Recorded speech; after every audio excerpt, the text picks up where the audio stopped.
They did not break Ukraine this winter. They want to get to the next winter to try to break Ukraine then. But I'll mark out something for you that's really important. And I know it's hard to give hope in darkness. At the start of 2027, the European Union finally, thank goodness, cuts off all Russian oil and gas, right? And when that comes in, that's another hit to Russian revenue. Unless Russia can break its isolation, I'm not sure how far they can go into 2027 with this invasion. Joining us today, Scott Lucas, Professor of International Politics at the University College Dublin's Clinton Institute. Welcome back to our program, Professor Lucas. Oh, thank you. Hello, Daniel. Hello, Sofia. Hello, Ukraine. US President Donald Trump told Ukrainian President Volodymyr Zelensky in their most recent phone call, which lasted 30 minutes, that he would like to end the war in Ukraine within 1 month, according to Axios. What is your assessment of this, the most recent interaction between Trump and President Zelensky, and how realistic is this goal set by President Trump? Well, I think Donald Trump needs to be speaking to Vladimir Putin if he's talking about ending the war within 1 month. I mean, President Zelensky, and I think everyone in Ukraine is quite ready to end this Russian invasion. The question here is on what terms do you end that invasion? And as we await the outcome of the talks between Ukraine and the United States today, which are being held in Geneva, we know that Ukraine has proposed a demilitarized zone in Donetsk in the east of the country. We know that Ukraine has said, of course, that, it will arrange for monitoring of the ceasefire, working with other parties, as well as the Russians, to ensure that there's no further invasion. We know that Ukraine is ready for recovery and reconstruction rather than more war. But we also know that the Kremlin's latest statement, it said specifically, we continue to prepare for the special military operation. Our goals have not been achieved yet. That is from Dmitry Peskov. We know that Peskov said that there cannot be a leaders' meeting, as Donald Trump wants, as Zelensky wants. There cannot be a leaders' meeting until the terms are finalized. In other words, until the Kremlin gets all its demands fulfilled. So, the Kremlin is still calling for the surrender of Ukraine. And indeed, Russian media have reported in the past 24 hours that when it comes to the elections for the Duma, the Russian lower house of parliament in September, that the Kremlin intends to, or the ruling party of Vladimir Putin intends to pursue those elections by pushing the military issue. In other words, that they have to persist with that invasion. And that's the basis on hope they will get their people reelected. So now the reason why Vladimir Zelensky keeps saying, look, let's have the leaders meeting.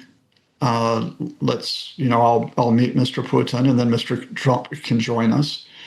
The reason why he says that is because he knows that's what Trump wants to hear.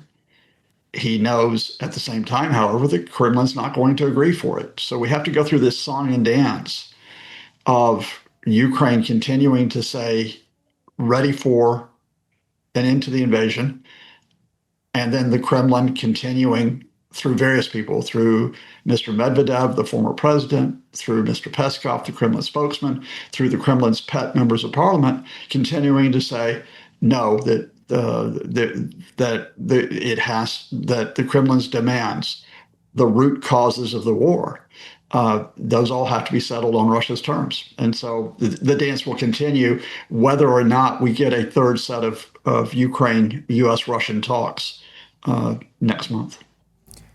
U.S. Secretary of State Marco Rubio says that his administration is putting pressure on Russia by not selling weapons to Moscow and by not sanctioning Ukraine. What is your assessment of this message sent by Marco Rubio? Well, I do think Rubio is not on this, doesn't follow the exact same line as Donald Trump or the Vice President J.D. Vance or the Defense Secretary Pete Hegseth. I've said for a long time there are different groups in the administration, and that group in the administration that does believe that Ukraine deserves some support was able to get through the sanctions on Russia, specifically on Russia's largest oil companies last autumn, and on the customers of Russian oil. And that is having an effect. I mean, Russian oil revenues, as we've discussed before, have been cut by half compared to last year. But there are also limits on what that camp within the Trump administration has been able to achieve. So, for example, we know that the Trump administration does not provide military assistance to Ukraine. Everything has to be sold to NATO countries. They have to pay Donald Trump because he sees everything as a business transaction. And then they can give the weapons to Ukraine. We know that the United States is not providing financial assistance to Ukraine, that the largest share of financial assistance now, well, in fact, throughout the invasion has come from the European Union, but that the Europeans even have to step up even further. But on Rubio's specific comment, okay, the U.S. is not selling weapons to Russia. Good. The U.S. shouldn't be selling weapons to Russia, but I'm going to return to what, again, Russian media this week have reported. This is Russian media. This is not some source from outside the country. Russian media, briefed by officials, have been told that the Kremlin stays in the talks so Ukraine does not get tomahawks. If the U.S. was really serious about putting pressure on Russia, and that Russia not just simply goes through the gestures of talking, but seriously might consider a compromise, then you provide tomahawks to Ukraine, those long-range missiles. And we know that even as the U.S. did adopt the sanctions on Russia last autumn, that we got to the critical point where Volodymyr Zelensky was in the White House and he was told by Donald Trump, with Steve Witkoff, the real estate developer, in the room, that the U.S. would not provide the tomahawks. So long-range missiles have to come from elsewhere. They have to come from the Europeans. But of course, Ukraine needs more long-range missiles to carry out more strikes inside Russia. So you would want the Americans to step up and do that, but there's no sign they'll do so at the moment. I also want to discuss the stock in the war. According to Bloomberg, the concern among Kyiv's allies is that Putin may agree to a ceasefire that would actually allow Trump to claim success in ending the war. But in reality, Russia continue a campaign of sabotage, hybrid warfare, or election interference in Ukraine with one goal to destabilize it. Do you think that the war could be stopped this year? And do you think that there is a possibility that Russia may agree to a ceasefire? I mean, this is why any ceasefire, any settlement must have security guarantees for Ukraine. That's the first point. So, we're not just talking about, and trust me, you'll know these words, the Bucharest Memorandum, the Minsk agreements. This can't just simply be security guarantees on paper. This actually has to be meaningful security guarantees. It has to involve foreign troops inside Ukraine. The Russians are objecting to European troops, but I think probably Europe will have to provide those forces. It will have to involve security guarantees regarding the air, and right now the proposals that the U.S. leads that. It will have to involve some type of Ukrainian relationship with NATO members. Not Ukraine inside NATO, but NATO effectively having military assistance and having what is an Article 5 like guarantee. And that there are negotiations that will take place, but that has to be the line where Ukraine arrives, because it cannot be left vulnerable to another Russian invasion. And then your second point goes more wider, and that is it won't be part of the settlement, but it has to be part of Europe's preparedness, that it has to be ready for Russian operations beyond direct military operations, whether it be sabotage, whether it be cyber operations, whether it be espionage, whether it be disinformation, whether it be election interference, because that's what the Russians have been doing for more than a decade. That's not new. And if the Russians complain, oh, no, look, why are you doing this? Why are you making yourself strong against what we're doing? each and every one of us as responsible analysts and as responsible analysts has to say, this is how Russia brought us to this point. So, but your question that you then arrive at is this going to happen anytime soon? And I just personally, no. I mean, you've heard what I've mentioned before, and I just have to repeat it again. Until Vladimir Putin gives up his dream, his poisonous, destructive dream of seizing all of the Donetsk region, until he gives up his dream, his poisonous, destructive dream of keeping the rest of Ukraine weak, until he gives that up, this invasion will continue until Russia can no longer wage it. Whether that means Russia can't wage it because of Ukrainian strikes inside Russia, whether it's because of toughened sanctions, whether it's because simply of the cost of continuing to put men and resources in to gain very small amounts of territory, and I have to be honest again with your viewers, that I think the best estimate of military analysts is that point probably doesn't occur in 2026. I think Russia wants to take this to another winter. They did not break Ukraine this winter. They want to get to the next winter to try to break Ukraine then. But I'll mark out something for you that's really important. And I know it's hard to give hope in darkness. At the start of 2027, the European Union finally, thank goodness, cuts off all Russian oil and gas, right? And when that comes in, that's another hit to Russian revenue. Unless Russia can break its isolation, I'm not sure how far they can go into 2027 with this invasion.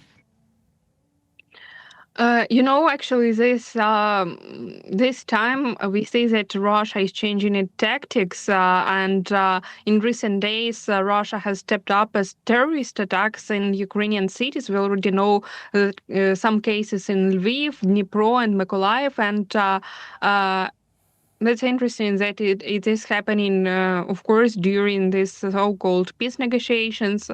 Actually, what do you think this tactic from the Kremlin means? And could we say that the terror is also a result of a setback on the front lines? Well, in the spirit of being, a fair analyst, full analyst, I think we also have to say that Ukraine is carrying out certain attacks inside Russia that are being aimed at police officers and the military. There have been a series of assassinations or serious injuries to Russian generals, including one just a couple of weeks ago. There was an attack, which was probably Ukrainian linked, against police officers recently. But I think you're absolutely right that the Russians have carried out these types of operations well before that took place. And that we have seen in the past week the series of attacks involving not military, targeting law enforcement. And the Lviv operation, which I think killed the 23-year-old policewoman and injured at least 25 people, was the most extensive of that. And just to remind people, what you have to face. The police were responding, my understanding is they were responding to a call. Someone said, there's been a burglary, of a building. And the police were simply doing their job. And it wasn't just one explosive that went off. They arrived, were investigating. First explosive went off. And then amidst all the turmoil, second explosive goes off. And a 23-year-old police officer who has nothing to do with Ukraine's military, she's dead. So the Russians are going to continue this. I mean, and I hate to tell you this is what's going to happen. But again, it was called out as a terrorist act. Quite rightly, quite properly by the president, as well as by other officials. And, Ukraine's allies have to call it out as well and say this is what Russia does. Another bright topic, I would say, in the media that Russia is threatening the world with nukes.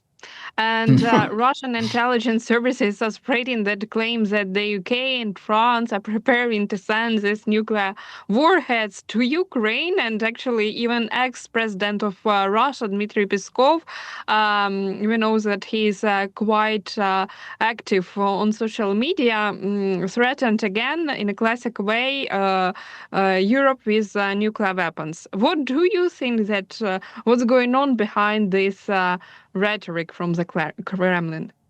It's kind of hard to find a bright spot out of Russia, talking about nuclear weapons. But if it is, this is when the Russians are concerned when they come out with stuff like this, because both my parents are psychologists, so you get burdened with some of this. They'll talk about something called projection, and projection is when you accuse someone else of doing what you always think you might do.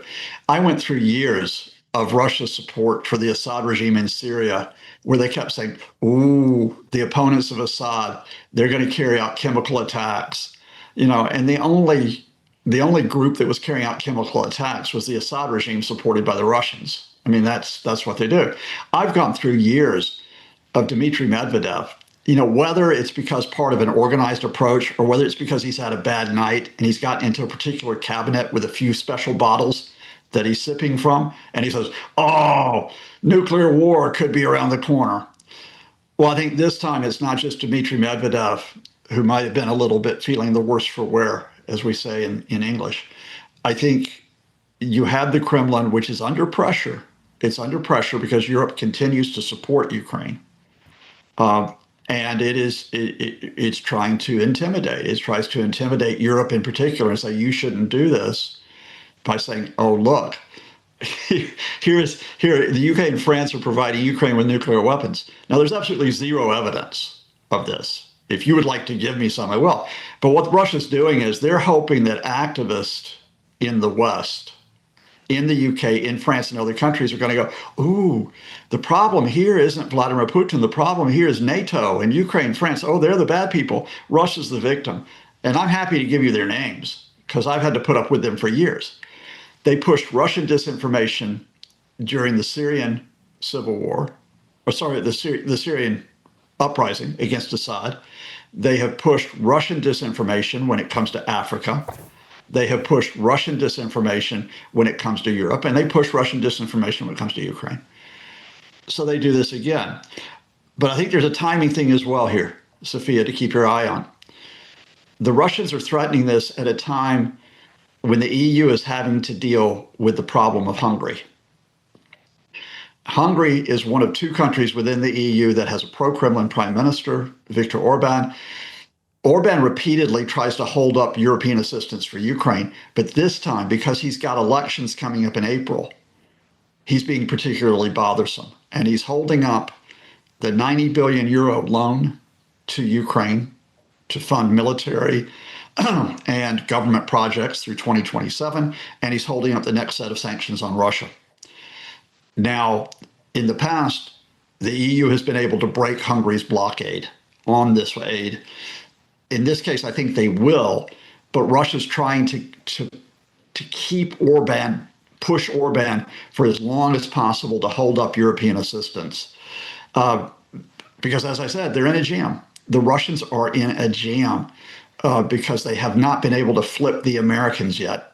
Until they can flip Steve Witkoff and Jared Kushner, who we may talk about in a minute, they still are under this pressure that they're ceasefire. Damn it, ceasefire. And they have to keep saying no. You just mentioned about Steve Witkoff and Jared Kushner. Again, I would like to cover US politics, but let's get back to this individuals sent by President Trump to Switzerland to sort out all the things related to the war in Ukraine. Could you please share with us any kind of new assessments with their behavior and diplomatic tactics right now? Because we have these negotiations with both of them regarding Ukraine and Iran. Yeah, I mean, I was particularly tough on Steve Witkoff on Monday. When you and I talked, Daniel, and I hope everybody goes back to that interview. So I'm not going to repeat the full extent of what I think about that real estate developer and friend of Donald Trump who poses as an envoy. But let's just talk about where we are with him and with Donald Trump's son-in-law, Jared Kushner. We're in between, we've come out of the second set of talks with Ukraine, Russia, and the U.S., and covering the issues that we talked about, the territory, the security guarantees, recovery, reconstruction, as well as the Zaporizhzhia nuclear power plant. Now, we're wondering if there's going to be a third set of talks. So all of a sudden, we get the announcement earlier this week that Steve Witkoff will be in Geneva today, and he's having talks with Rustem Umerov, the head of the lead Ukrainian negotiator and the head of the National Security and Defense Council. And the question here is, okay, what is that discussion pointing to? Now, according to President Zelensky, he's saying, look, they want to discuss preparations for a possible third meeting with the Russians. They want to discuss a prisoner of war exchange. And indeed, we've had confirmation that we've had another 1,000 bodies, not prisoners of war, but bodies that Ukraine has had repatriated from Russia. That's come in the last couple of hours. And they want to discuss the Prosperity Fund for Ukraine's recovery. Now, is that what those talks will be about today? Or will Witkoff be trying to get Rustem Umerov, the lead Ukrainian negotiator, to give up the position on Donetsk, to say to the Ukraine, we really want to make peace, but you have to give Russia all of Donetsk. And we know what Kyiv's going to say to that, right? So I don't know. I can't, and I'm waiting. Those talks supposedly are still in progress, and I'm waiting to get a signal. But here's the wider issue, Daniel, and you raised it when you talked about Iran. When the second set of Ukraine, U.S., Russia talks took place in Geneva, Witkoff and Kushner, who are not diplomats, who are not geopolitical specialists, who are not diplomatic negotiators, and who really don't have a knowledge of Ukraine and Russia. On the same day, they were having talks about Iran and Iran's nuclear program. Now, this is really serious because, of course, the Trump camp are threatening airstrikes on Iran if they don't get what they want out of those negotiations. But the point here is the most skillful diplomats would find it difficult to carry out one set of talks on a given day. These guys, Witkoff and Kushner, are trying to carry out two sets of talks. Here we are, I'm talking to you on a Thursday, and Witkoff has been talking to the Iranians this morning at what are supposedly make or break talks that may determine whether or not the Trump can't carry out the airstrikes. And then, I guess he has a bit of lunch. Hope he has a nice lunch in Geneva. And then he says, now I'm going to go do Ukraine, right? This is just not a sensible way to carry out diplomacy. It just is not. The Americans should have career diplomats, intelligence officers, and military personnel in these talks. That's who they should have there. They should not have these guys who are Donald Trump's friends and relatives carrying out the talks. Now, President Zelensky is too polite to say that. Ukrainian officials are too polite to say that, but we all know that. But this is the burden we're stuck with, because this is what the Trump camp does, in that at a broader level, because I was discussing this with a couple of people yesterday, the career personnel in the State Department have been pushed aside for Donald Trump's, people he hangs out with. This has happened with ambassadors, including in Europe. This has happened with the State Department's leading officials, and this is happening with Trump's envoys. And until we get back to a more sensible approach to American foreign policy, well, the expression in English is we have to play the cards that we've been dealt. Let's also cover U.S. politics and major developments, major events this week, and President Trump's State of the Union address. How do you read this? Probably the longest address in the history compared to other U.S. presidents' speeches, State of the Union. When we're off camera, you can tell me how Ukrainians responded to this, because you all are too polite to tell me that on air. but I'll start off with a reference to Ukraine, then I'll go more widely to talk about it. 108 minutes, as you mentioned, the longest State of the Union in U.S. history. How much time did he spend talking about Russia's 4-year full-scale invasion of Ukraine? Was it 10 minutes, 5 minutes, 2 minutes? It was 20 seconds. 20 seconds, and here's what he said. Oh, terrible, terrible, terrible. 25,000 people dying each month. And that is terrible. I'll give him that. He goes, oh, yeah. And, oh, by the way, I stopped 8 wars, and I'll stop a 9th. And that was it. And this war would never have started in 2022 if I'd been in office. It wouldn't have started.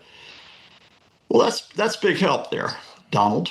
I actually do believe this war would have started in 2022, whoever would have been in office, but you have to have a knowledge of Russia to go into that. Look, where does Ukraine fit into the wider speech? This was a State of the Union which was filled with the denial of the 2020 election.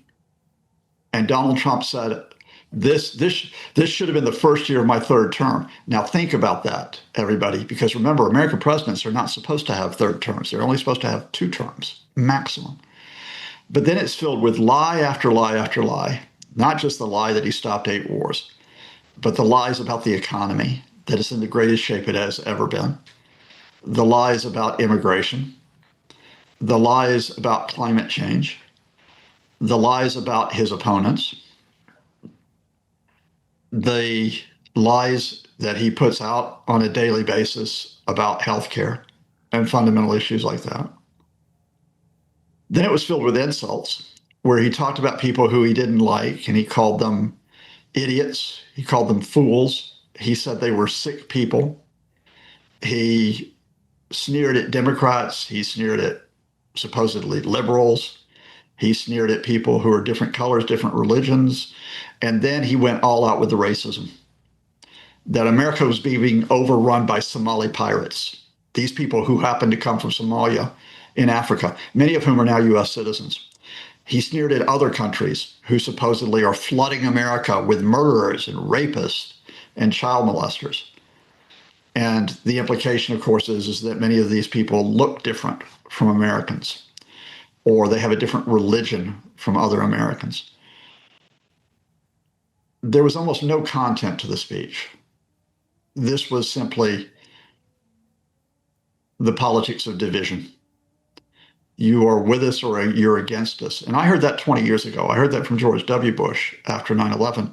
But now I'm hearing it in 2026 with a Trump camp that don't recognize the legitimacy of the courts. Look at what Trump said about tariffs, for example, after the Supreme Court struck down the basis for many of them, where he called the Supreme Court fools, lapdogs, said they were controlled by foreign influences, said families should be ashamed of them. This is an administration that doesn't recognize Congress as a check on his powers. It doesn't recognize U.S. agencies as a check on his powers. And I now say this, it's a white nationalist government. It's pursuing white nationalism. And that's why it's not interested in Ukrainian and European security. So now I'm going to be full and frank with your viewers here.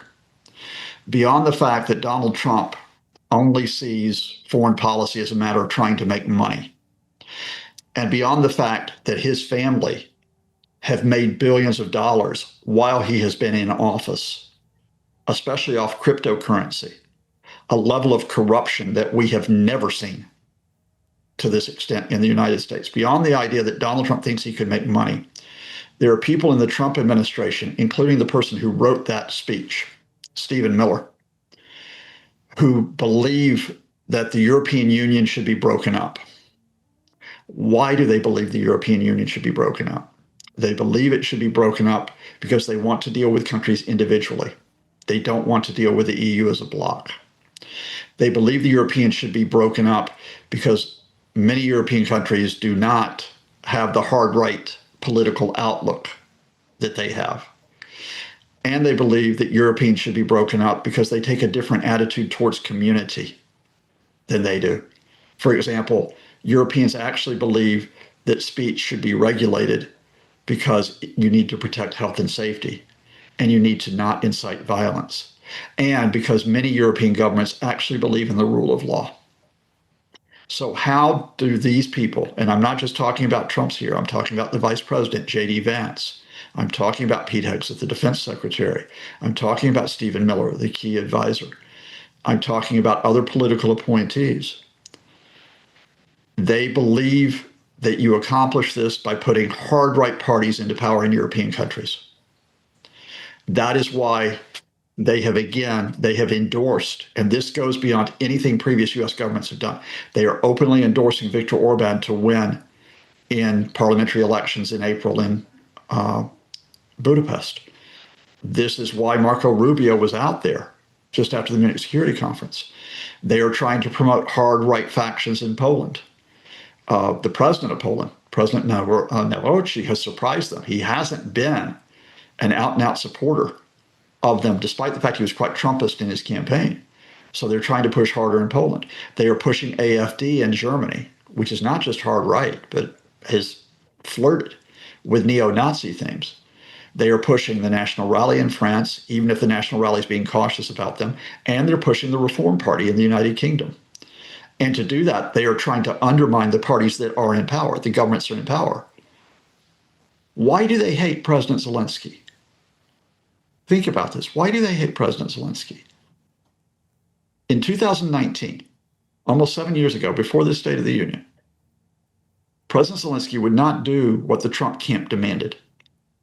He would not dish dirt on Joe Biden and give them disinformation to undermine Biden, because Zelensky would not interfere in the US elections. And what did these people do? They blackmailed the Zelensky government. They blackmailed Ukrainians by cutting military aid. Now here we are, more than 6.5 years later, and Donald Trump still resents Zelensky for observing the rule of law and observing proper practice, protocol. And there are others around Trump who resent Zelensky for that. They resent Zelensky from last February, when he actually, in the White House, told them the honest truth about having to deal with Russia. And the person who led that insult to Zelensky was J.D. Vance. Just after he told the Munich Security Conference, we believe that Europe should deal with its own security. We don't want to have any part of this. So I have to be honest with you that beyond what was a relatively substance-free State of the Union from Donald Trump, there was very little of substance on the economy or on immigration, the two most important issues in the United States. There was very little on foreign policy. Beyond that, the Trump camp, in their national security strategy and in their practices, it's not just that they are not allies of Europe anymore. They are possible threats to European security the way they see Europe. And even if we can get a ceasefire, and how I hope we get a ceasefire with Ukraine, there are people in the Trump camp while they're still in office who will be threats to European security. And I know a lot of people will not say that openly. I know that President Zelensky can't say it openly. The NATO head, Mark Rutte, can't say it openly. Other European leaders can't say it openly because Donald Trump will get upset. The people around him will use this as an excuse to come down even harder on Europe. So you can't say it openly. I can say it openly because I'm not dependent on them, right? So that I think is where you have it. And I could go on. I mean, I could talk to you further about American domestic issues, but I will just wrap it up with this. I'd say we have a contest here, that you have Donald Trump pushing the same lies, the same disinformation, the same insults that he's pushed for years, but now he's in power and he has to face reality. The American economy is not doing that well. The tariffs are destructive, they're chaotic. There is not a sensible economic policy to deal with the state of the American economy. Donald Trump is threatening the head of his Federal Reserve, which does not help. The Trump camp are undoing health care and threatening tens of millions of Americans by doing so. they have chosen to wage violence on American communities rather than have a sensible policy on immigration. They are dismantling programs to safeguard America's climate. I think all of that means that when we get to November and when we have elections, what we call the midterm elections for Congress, I don't think they're going to do very well. And at that point, I hope the Trump threat will be curbed. But two things. One, the Trump folks will try to manipulate those elections. They'll try to block mail-in ballots. They'll try to what we call gerrymander, redraw districts, and they will put out the false narrative that there will be fraud in those elections. And secondly, they may have a media that does not focus on the issues, but they focus on the spectacle. Who has Trump insulted lately? Who has Trump picked out as the danger to America? And if we don't have a responsible media, that may limit the damage that Trump takes in those elections in November. Thank you, Professor Lucas, for your time, insightful answers, and another in-depth conversation, and glory to Ukraine. Glory to the heroes. Thank you, Daniel. Thank you, Sofia. Thank each and every one of you who are watching this.